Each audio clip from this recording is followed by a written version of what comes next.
Hello, everyone, and welcome to another Business Support Network Masterclass webinar. It's great to see some new faces joining us today, and it's great to see some old regulars as well. It's always lovely to kind of see you. So hello to everybody. We've got some more people joining as we speak. So do come and say hello in the chat box and introduce yourself and let us know where you're dialing in from. So Natasja King is with us today, and it's an absolute pleasure to have Natasja on board with us. Natasja and I have been speaking for the last couple of weeks, and she's very, very kindly given up her time after some extensive training and kind of on the job advice that she's been given lots of people. And today's session, I think is very relevant and really, really important because today Natasja is here to talk to us about how we can kind of manage our stress levels and the bits and pieces that we can do. I won't give too much away of what she's going to talk about, but bits and pieces of what we can all do to help manage stress.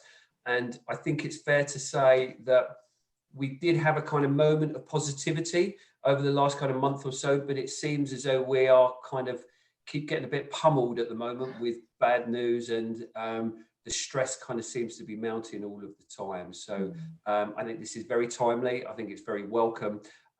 So it's thank you in advance for your time and coming to join us today, Natasja. So as always, nobody is here to see me. It's all about our guests and our guest experts. So Natasja, over to you. Thank you in advance. I will be here listening in, and if anybody's got kind of questions and what have you, please let us know. Natasja's very keen to kind of address anyone's questions if people have them. So over to you, Natasja. Okay, thank you very much. So thank you so much, Paul, and thank you for everyone that's joined in. You don't know me, so it means a lot for me that you are taking the time out to listen to me. And in typical Zoom fashion, my first step is going to be, I'm going to share my screen. Okay, so just give me a second to do that. There we go. And do the fancy view. There we go. Okay, so, oops, I just went to the first slide. Anyway, doesn't matter. So here I am, and we're going to talk about stress. And I'm originally from South Africa. That's where this accent comes from. And I've been in the UK since 2004. But my husband is South African as well. We both speak Afrikaans in the house, so I'll never lose this accent. And I've been a legal PA since 1997.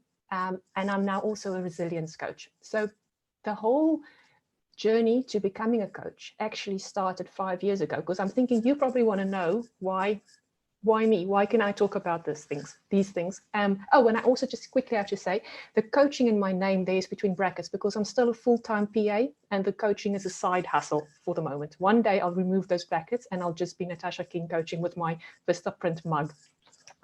So yeah, the way I got into coaching started 5 years ago when I left a job in the legal department, in a law firm where I had been for 11 years. So that's major comfort zone timescales we're talking.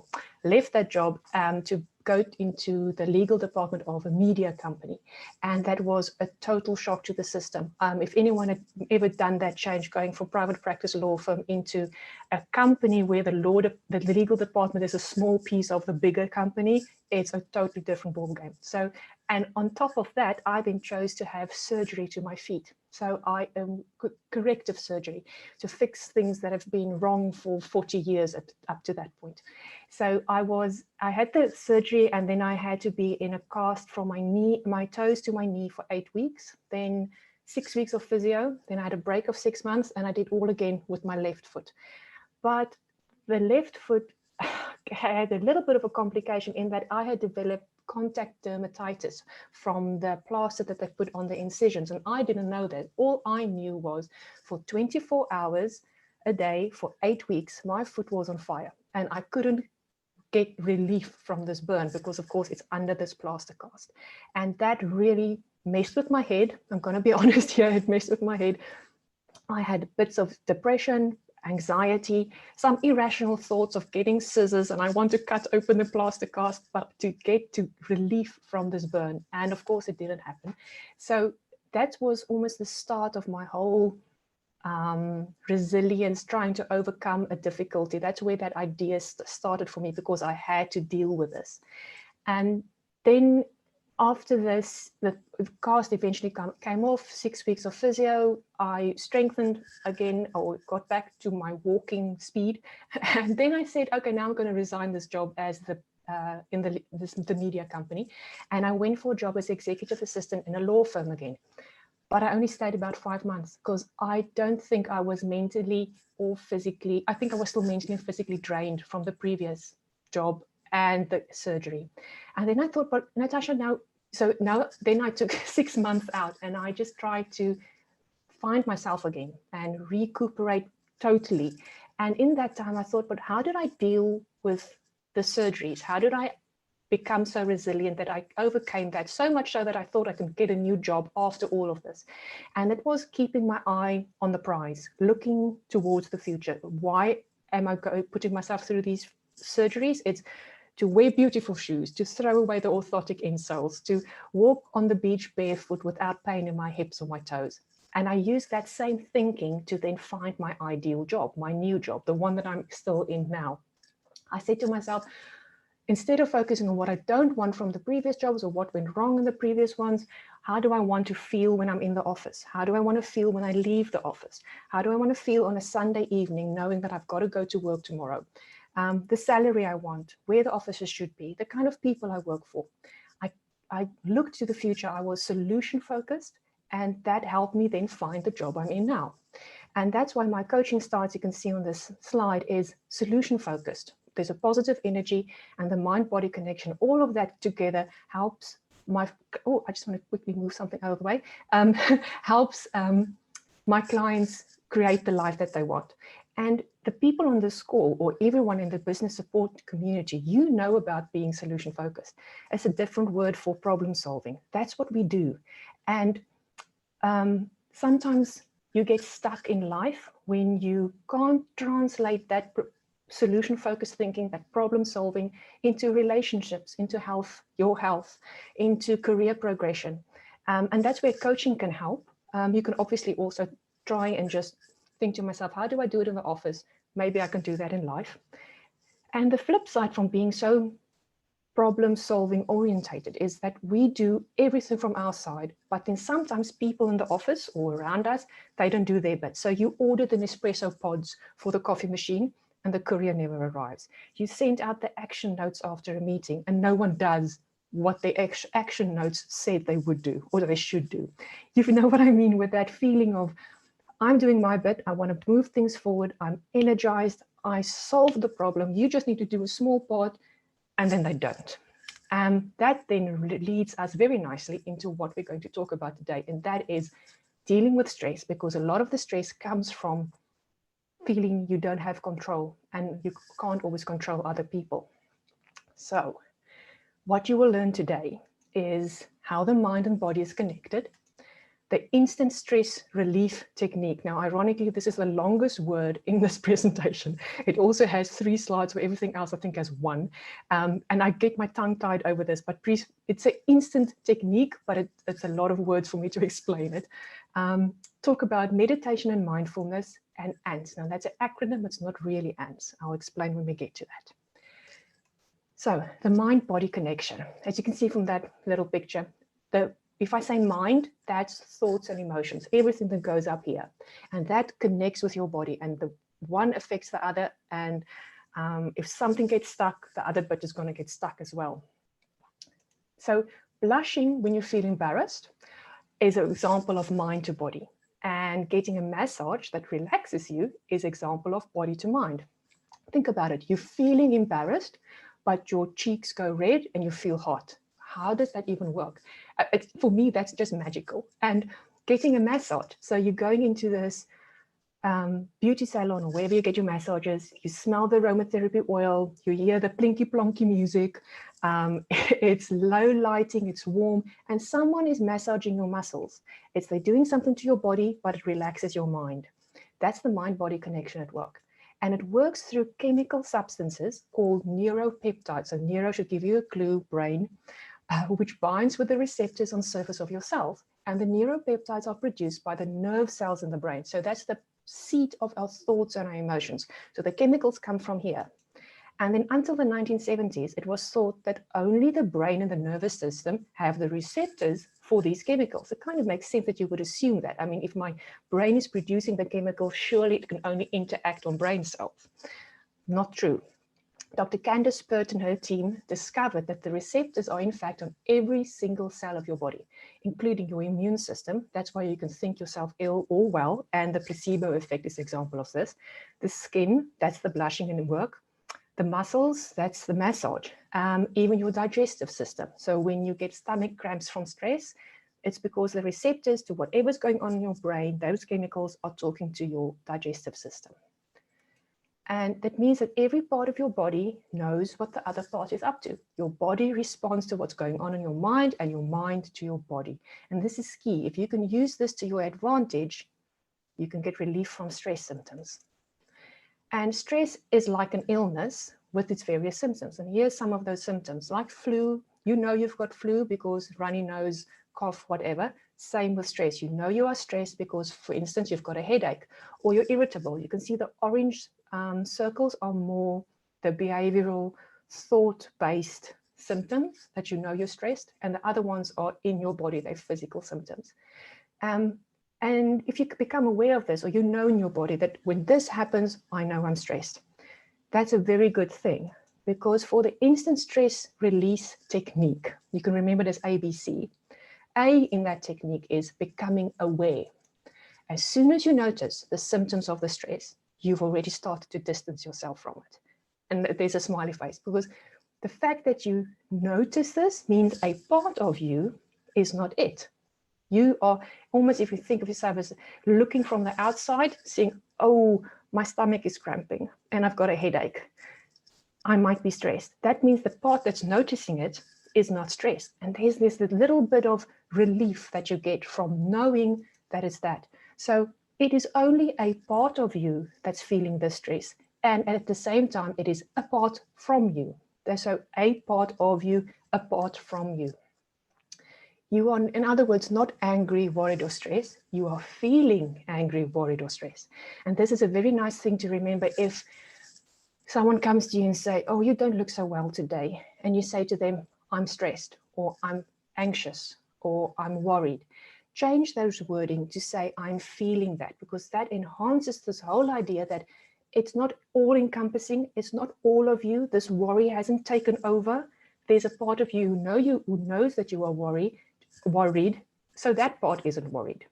So becoming aware, the moment you notice you are feeling symptoms of stress, you're already doing the A of the ABC technique. Then the second bit is breath and body. So breathing, your breath is the only part of the fight and flight response that you can control. The typical, so if there's adrenaline rush, something big has happened, you get the increase in blood pressure, increase in your heart rate, your sweaty palms, shallow breathing, and you might get a little bit of a shake. And you also can have low levels of stress that's just continuing, like people with, if you struggle with high blood pressure, it might be because you've got constant low levels of stress, and that's also increasing your blood pressure. But in that moment of fight and flight response, out of all those symptoms, the only thing you can change is your breath. It's from a deeper breathing. So for the instant stress release technique, we suggest 3 cycles of breath. Now, however deeply you inhaled, make that exhale longer, because it's the exhale that calms you down. I know people say take deep breaths, and there's this way of speaking that we started to think that the in is what relaxes you, but it's not. Just make sure your lungs are totally empty. If you are counting, maybe double the number that you use for the exhalation, but you just need to be aware. Just feel in yourself, oh, my lungs are now empty. So you do it 3 times. And it's easy to remember actually that it's the exhalation that's important, because our bodies want to do this naturally. If you're annoyed with someone, they're irritating you. So that's like a negative emotion that you're feeling. We tend to kind of do this sigh like, Okay, the corners of the mouth and the shoulder, that's not part of the stress release, but the exhalation, the wanting to get rid of the negative energy, that's your body wanting to do it. So just roll with it, use it to your advantage. Then the body bit, the B of the ABC, this I think is absolutely amazing. I love the idea of this whole thing. I'm going to tell you what it is. You straighten your spine, so you sit up straight, which says you're in control. Because if you are feeling stressed, you might say, oh, this is too much, I can't, you're looking down, you're slumped. But do the opposite, straighten your spine. So you say, sending the message that you're in control. The other one, or the next one, is relax your shoulders. Because we don't always notice that we are doing this when we're stressed. It could just be a tiny little bit of a lift. And then only when you consciously relax, do you notice that you've actually been doing this. So relax your shoulders. That means you are relaxed. And smile. You're happy. Pulling up the corners of your mouth. You're happy. And remember what I said with the neuropeptides having receptors in the muscles? This is that in action. So your body is feeling or doing stuff that says, I'm relaxed, I'm happy, I'm in control. So then your brain says, oh, we need to keep up with this. We need to now produce those chemicals that match what's going on in our body. And then the cortisol lowers and the happy hormones and the serotonin gets released because your body is saying, we need to catch up. The mind is saying the body is doing something and we're behind. So you are faking and forcing relaxation, happy and controlled responses. Magic. I love this. Then, okay, yeah, I've just said that. Then the C of the instant stress release technique is where you choose your response. And, oh, where's my, there's two options you can do. The first one is to change the question that you ask yourself. So we feel stressed because there's a conflict between what we want to happen and what is actually happening, which we can't control. For instance, my mother is ill. I want her to be well. There's a conflict. What I want and what's happening, and I can't control it, is bumping against each other. Boris tells us to work from home, but I want to be in the office. There's a conflict, and that causes you the stress, and you feel you can't control it. Sometimes there really is things you can't control, like pandemics. Other times there are things you can control. You just need to think a little bit about what that is. So when you are asking yourself a disempowering question, this is a kind of response you get in that moment that you're stressed. And it starts with who, why, or when. Immediately change that to how, what, and I. Now, this sounds like a strange question or strange statement, so I'm going to give you an example. When will I be allowed to go back to the office? Can change to what can I do to make this time more bearable? Can you see how you are not giving all the power to the fact that you're not in the office and you're taking a little bit of a control and you're doing something to deal with the situation? Who is responsible for this becomes what can I do to improve it? Why does it take so long for them to reply to my emails? Becomes how can I be okay with that and not allow them to hold me back? The whole idea is for you to swap a disempowering question, which is causing you the stress, to a question about what you can do about the situation. And that feels really good because you are taking back control. Then the other option you have for the C of the instant stress release technique is to change your focus to appreciation. So you take 3 more deep inhales and even longer exhalations. So you're now up to 6 cycles of breath. And then you recall a memory of a happy event when you felt blessed and grateful. And you've got to make it vivid because you need to relive that experience and feel the same emotions. It could be your wedding day. It could be the way your dog wags its tail every time it sees you. It could be something really small, something really big. Doesn't matter what it is. You just go back to that happy place. If it is the last time you were on holiday, remember it so vividly that you can smell the suntan lotion, you taste the cocktail, you feel the sand between your toes. And this whole idea of then taking yourself out to a time and a place when you were happier or you feel gratitude will really calm you down.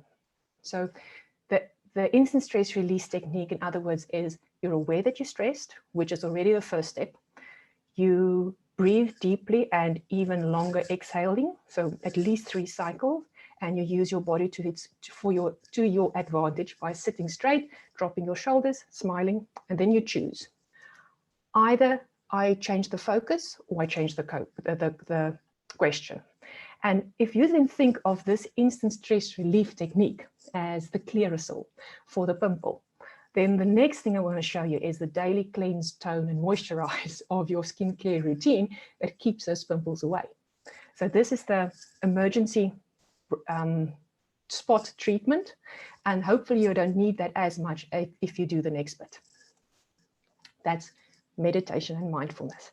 And there is a difference between the two. They do the same, they boil down to the same thing, they've got the same effect, but they are slightly different. So meditation is the mental exercise in concentration, and there's a start and an end time, and you sit straight, you look in your head and your hands on your thighs or your knees in this classic meditation pose, or just on a chair with your feet on the floor. So there's a way to hold your body, and it's like a mental version of going to the gym. Start time, end time. And then the next two bullets, the ones of if thoughts come up, you just observe them, and then you refocus on your breath or a mantra, and there's no judgment. So this is the whole point of the exercise. In meditation, when a thought pops up, it could be any thought, could be, and that's the whole idea. It's absolutely anything that pops up. It could be a reminder to do something. It could be a memory from something you saw on Netflix last night, anything. You just go back and you focus on a mantra that you're saying. So that's one word that you repeat, maybe om, love, safe, whatever, or your breathing, the way your lungs expand and contract. Focus back on that. And you don't judge the thoughts, because as soon as you say whatever I'm thinking is good or bad, positive, negative, uplifting or depressing, you've opened the door to engage in more conversation about this. That's the first step to you, having a conversation in your head about this. If you are meditating and you say, oh, I'm bored, how long is this guided meditation by the Headspace app going to go on for? That's a very normal thought to have in the beginning. As soon as it comes up, you just go back to your breathing or your mantra, because as soon as you judge yourself as having a bad thought, you're going to have more of them. And you give this thought energy, and you give it your attention, and you are entertaining the thought. Okay. Mindfulness, on the other hand, is when you're attentive and aware of what's happening in the moment. It's obviously, there's no time, there's no start, there's no end, but you also do if thoughts come up, you don't engage with them, and you go back to what you were doing. So in meditation, what you were doing was a mantra or breathing.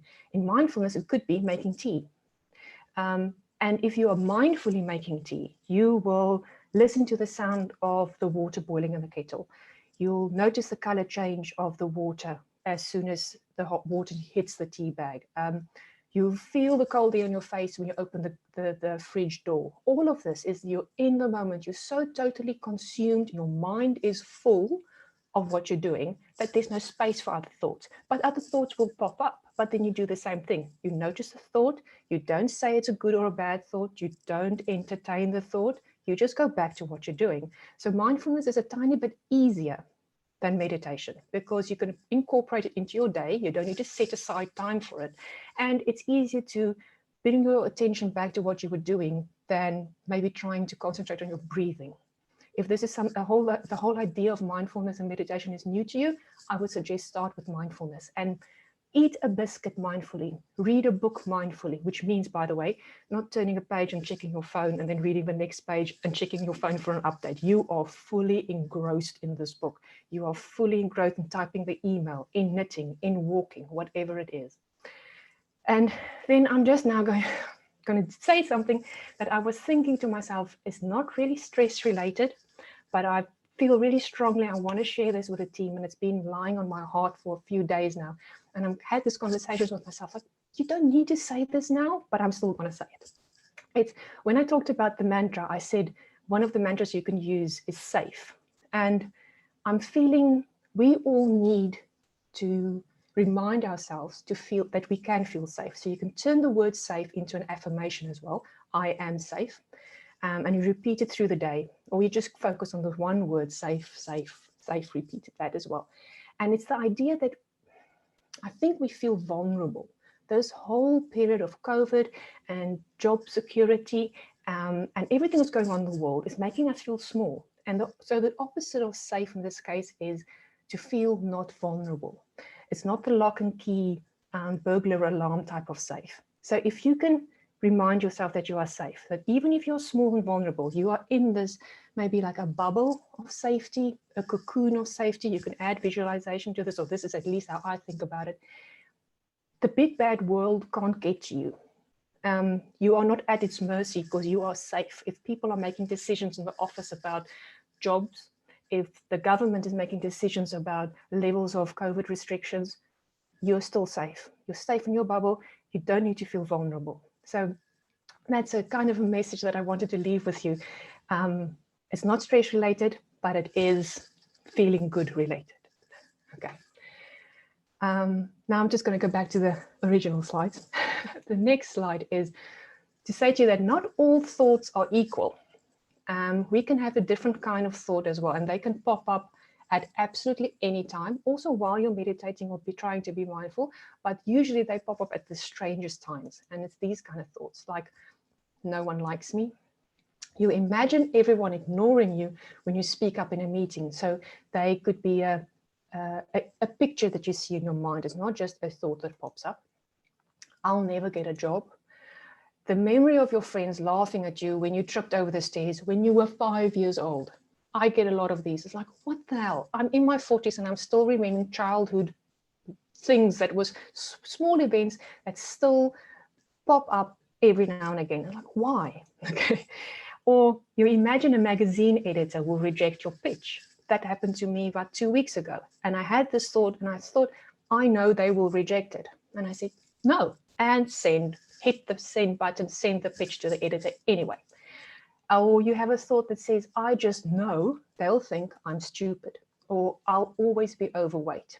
Now, these kind of thoughts are different to the everyday thoughts because they are ants. They are the automatic negative thoughts, and we all have them. And the idea, or the way you know that it's an ant, is because they are unhelpful beliefs. Like they're usually based in it's a core belief you have, or a memory, or this thought, and it makes it difficult for you to make changes in your life. It usually affects your self-esteem or your self-confidence. If you say the one about I'll always be overweight, if you really believe that, you're going to say, well, why join the health club? Why start the diet? I'm always going to be fat anyway. And then you don't take the action that you actually want to take. So they prevent you from doing the things you want to do. And they are exaggerated thoughts. They usually include a word like always or never, and they could be predicting the future, or you pretend you can read minds. So a statement like, I just know they'll think I'm stupid, which is a common sort of thought that could come up, is predicting the future and pretending to read minds. And they also keep us stuck in the negative thought cycle, because if you would believe the first one, they say, for instance, they'll think I'm stupid. If you buy into that idea, then you're going to you open the door to more of them. And it's just like ants. You never just see one.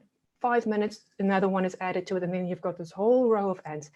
And these are the same. If you buy into the first idea, you will elaborate on the idea and you get in this cycle. And before you know it, you're imagining yourself homeless because the first thought was, maybe I made a typing error. Can you see how this negative idea just grows and grows and grows? But you can break the cycle. And that's key to this, knowing that you can break the cycle. You don't need to be stuck in this automatic negative thought. And you break it by sticking a label on the thought. The idea of this is very similar to becoming aware of your stress, so that you understand that it's separate to you. You are just having a thought. And if you add something like a color, a word, you give it a name. You can say Tony the cowboy of stress or worry, or you say it's a purple square. Every time this kind of automatic negative thought pops up, I'm saying purple square. My husband says the word thought. He literally says thought out loud, sometimes in his head. I also do that now, and it really does work. The moment you assign, make it an entity, a separate thing to you, that helps you to let it go. And there's a red X in this slide because I actually have an email course that I provide for free, and I'm going to tell you all about it later. But my dad, he's 67, and he signed up to this email course. And the other day I got a WhatsApp from him, or WhatsApp call, and he would say, you know what, I read that email of you this morning, the one about the ants. Yes. And I remember that in the 1980s, I was trying to quit smoking. And every time I had this urge for a cigarette, and I kind of see the cigarette in my mind, or I really crave the cigarette, I just put a red X on that idea, and then I went and did something else. And that's how I quit smoking. I never knew those were ants. Very sweet. So you can try to say, do what my dad did, put a red X through this negative thought. And that dad had it done, said it perfectly. You go and do something else. As soon as you put the label on it, then you don't judge it anymore, you don't engage with it, and you can go and do something else. And this is where you the meditation and mindfulness practice, where you know how to not engage, not to judge the thought, comes in really handy, because you don't judge the automatic negative thought, even though technically it's a negative thought, but you know how to stop it. And you've got this labeling technique as well, so it won't grow and take over your thought processes. And don't add emotions, especially for memories, because it's a memory locked in your mind because there was emotion attached to it. But the moment that memory flashes up in your mind, there's a split second before you feel the accompanying feelings, you relive it, that you can stick the label on it. So the memory pops up, call it by a different name, a color, a word, a red X, whatever you need to do to give it a separate entity, and then you go and do something else.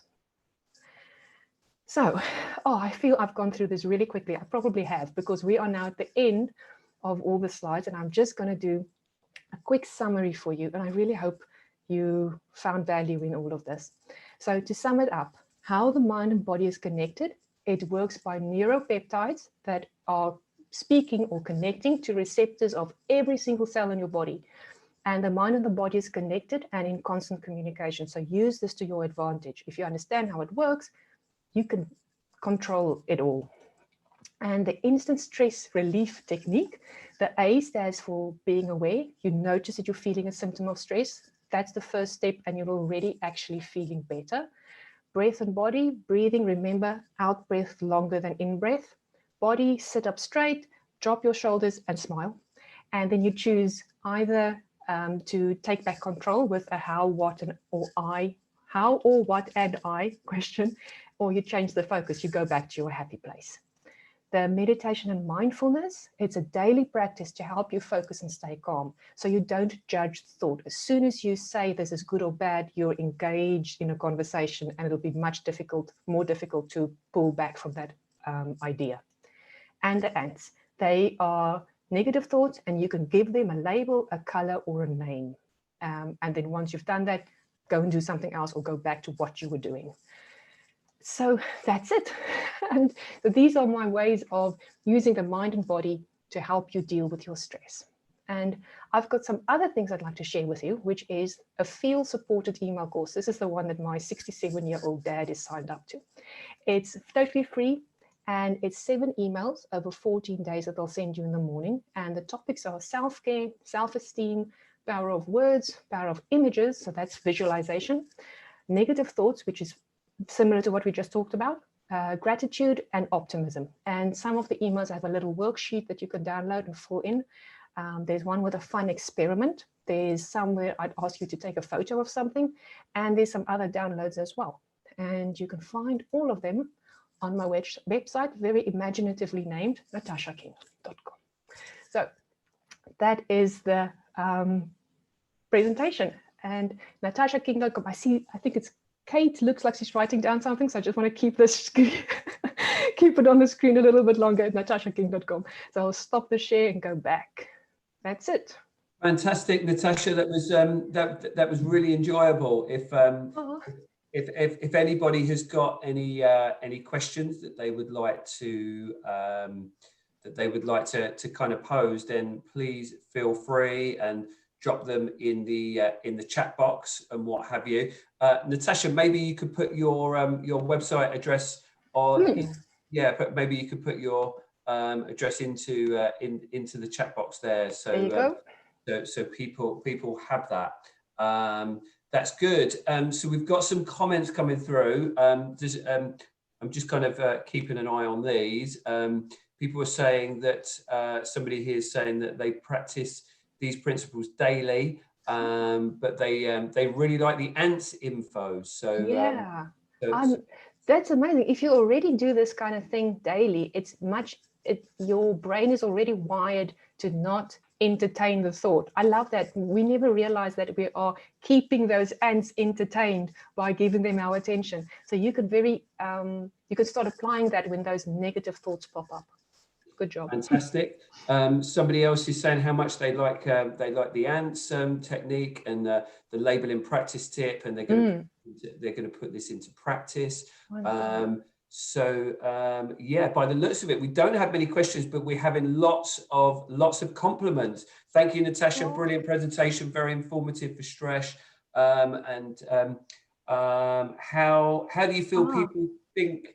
Okay, so we've got a question coming through here from Felicity. How do you make people think you're feeling under control, even though you're feeling anxious? Do you have any bits and pieces of advice on that? I think that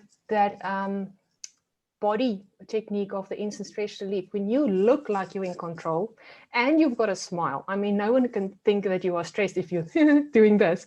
And there are studies, I think it was done in 1984, when they said that the fact that you're smiling releases those happy hormones. So it's fake or real.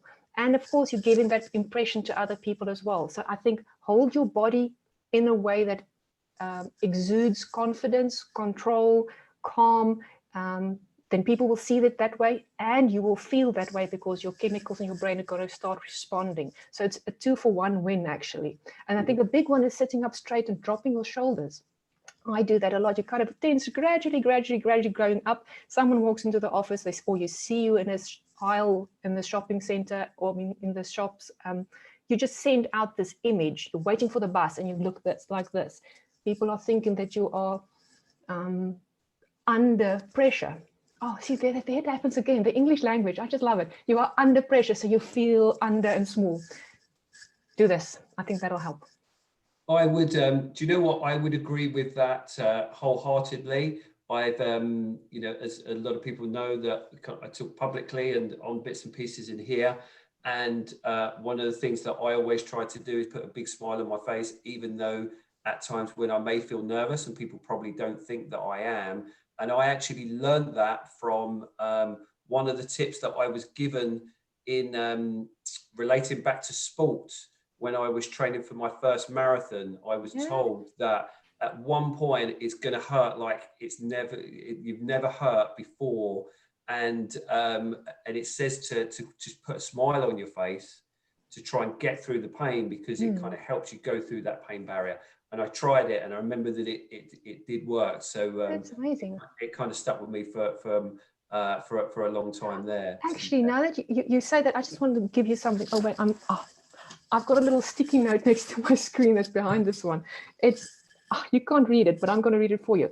It's a calming mantra by the Buddhist Thich Nhat Hanh. I'm not 100% sure of the pronunciation of his name, but what it says is, breathing in, I calm my body. Breathing out, I smile. Dwelling in the present moment, I know this is a wonderful moment. And so this whole calming mantra is almost a summary of what I said. And even he says, breathing out, I smile. If you combine those two, you're getting rid of the negative energy, you're calming down. And if you're in a runner, if you're in a marathon, breathing out, I calm my body, and smiling. That's wonderful. Very much so. Very much so. Roxana is mentioning about that there should be more mental health aids at work, and not just first aiders.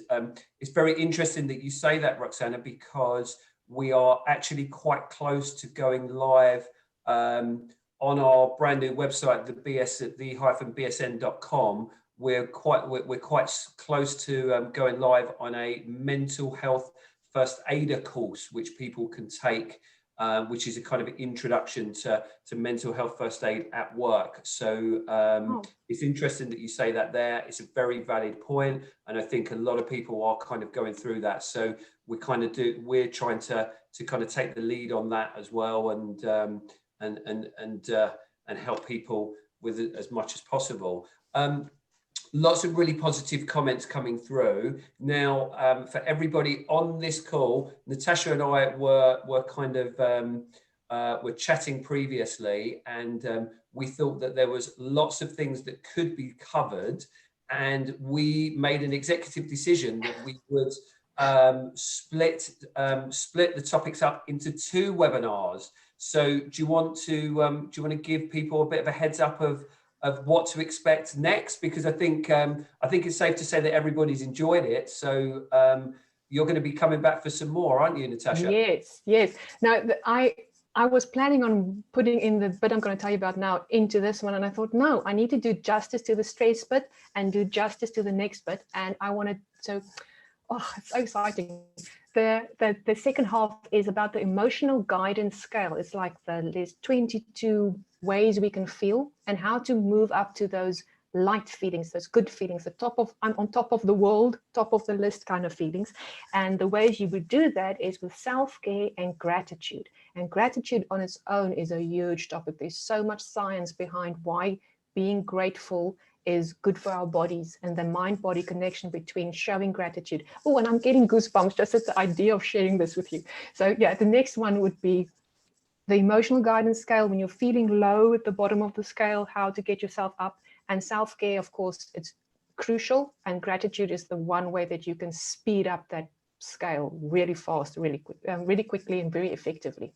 So that's what it's about. Fantastic. Well, look, I know that we're all going to be looking forward to that. We just need to work out the date, and I'm sure we'll get that sorted over the coming days. So as soon as that gets put in the diary, whether it's next week or the week after, we will let everybody know, and I'm sure people will be looking forward to it. People have already said that they're looking forward to it, so it's great. Fantastic. So look, as always, thanks so much to everybody for taking their time out of the day and listening to us. Thank you so much, Natasja. Thanks everybody for all your unrivaled support for the Business Support Network. As most of you know, our new website is now live. It's not perfect by any stretch of the imagination, but it's very much a work in progress, and we've got lots of things that's coming up on the website. As I said, there's due to be a mental health first aider course coming up, and behind the scenes we are working on our next big event, which is going to take place in November, which is an event which is all centered around people's confidence and regaining their self-confidence again after all of the events for 2020. So far, we've got 4 speakers lined up who are incredible. I would say they're probably the best in the business of what they do. We're focusing on imposter syndrome, self-confidence, confidence at work. And we've even got a specialist coach who coaches shy individuals, which is a kind of new one, quite outside of the box, a best-selling author as well. So we're about to release details of that very soon, but we're really excited for that, because I think it's a topic that a lot of people can relate to this year, that because we've all kind of felt the pinch, no matter how confident you are. It's something that we've all gone through. So look out for that very, very soon. But again, Natasja, thanks so much for your time. I know that you were really looking forward to today. I hope you enjoyed it. I hope you enjoyed your debut on the network. Yes, I did. Thank you so much for giving me the opportunity. And yeah, I love this kind of thing, and I love to teach people this, and hearing, if you want to tell me how it helped you, or get in touch with me on LinkedIn or my website or whatever. It's all about helping you feel supported and stronger. And remember that safe thing. I've got to really remind yourself to feel safe, and you can feel safe, and you won't feel so vulnerable. Perfect. What a brilliant way to end it. Thanks for your time, Natasja. Oh, it's a big pleasure. Thank you for everyone for all your support as always. You guys are amazing. So look, enjoy the rest of your day. Stay positive, stay strong, and keep smiling. And we'll see you all again very, very soon. Yeah. Thanks, Cheers, everyone. guys.